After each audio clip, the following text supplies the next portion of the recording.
Welcome back to our channel Nora kitchen. పప్పు చేస్తున్నాను. కందిబ్యాళ్ళు మామిడికాయ వేసి చాలా టేస్టీగా ఉంటుంది. చాలా సింపుల్గా తయారైపోతుంది. వీడియో చూసేయండి. వీడియో నచ్చితే లైక్ చేయండి, షేర్ చేయండి.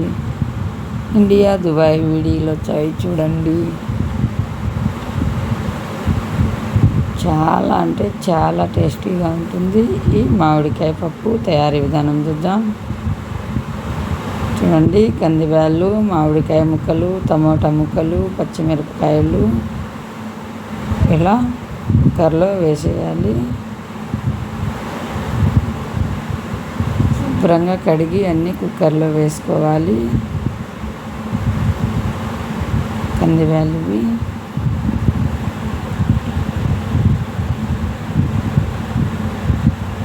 చాలా అంటే చాలా టేస్టీగా ఉంటుంది. ఈ మామిడికాయ వేసిన పప్పు 2 టేబుల్ స్పూన్ పసుపు వేసుకోవాలి. 2 టేబుల్ స్పూన్లు రుచికి సరిపడా కల్లుప్పు వేసుకొని కుక్కర్ మూత పెట్టుకొని 5 విజిల్లు ఉడికించుకోవాలి. 5 విజిల్ తర్వాత మూత ఓపెన్ చేయాలి. చూడండి, వేడిగా ఉంది, అందుకే క్లారిటీ కాస్త రాలేదు. చక్కగా ఉడికిపోయాయి. చూడండి, బ్యాళ్ళు ముక్కలు రసం పక్కకు ఉంచుకోవాలి.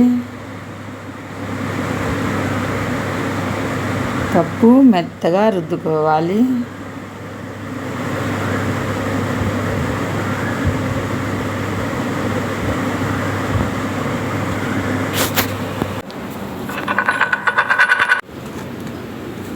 తరువాత పెట్టుకొని ఆయిల్ బాగా హీట్ అయ్యాక సన్నగా తరిగిన ఎర్రగడ్డ ముక్కలు, తెల్లగడ్డ ప్యాయలు, కొత్తిమీర, కరివేపాకు, తరువాత గింజలు వేసుకోవాలి. మంట హై ఫ్లేమ్లో పెట్టుకొని కలర్ చేంజ్ అయ్యేట్టుగా బాగా వేయించుకోవాలి. పచ్చి వాసన పోయేట్టుగా. ఈ తర్వాత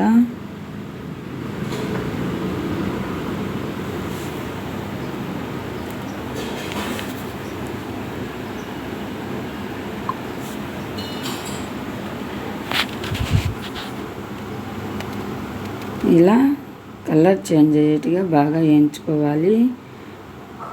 కాస్త పోపు తీసుకొని ఇలా పప్పుచారులో వేసుకోవాలి. చాలా టేస్టీగా ఉంటుంది పప్పుచారు. తర్వాత కాస్త ఇలా వేసుకోవాలి. రైస్లోకి చాలా బాగుంటుంది. ఇప్పుడు పప్పు వేసుకోవాలి. తర్వాతలో చూడండి, చక్కగా రెడీ అయిపోయింది.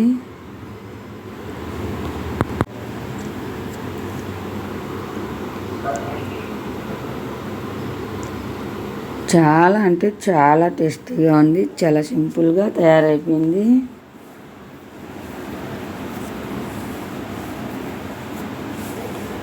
మీరు కూడా ఇలా ఒకసారి ట్రై చేయండి. వీడియో నచ్చితే లైక్ చేయండి, షేర్ చేయండి. ఇండియా దుబాయ్ వీడియోలు వచ్చాయి చూసేయండి.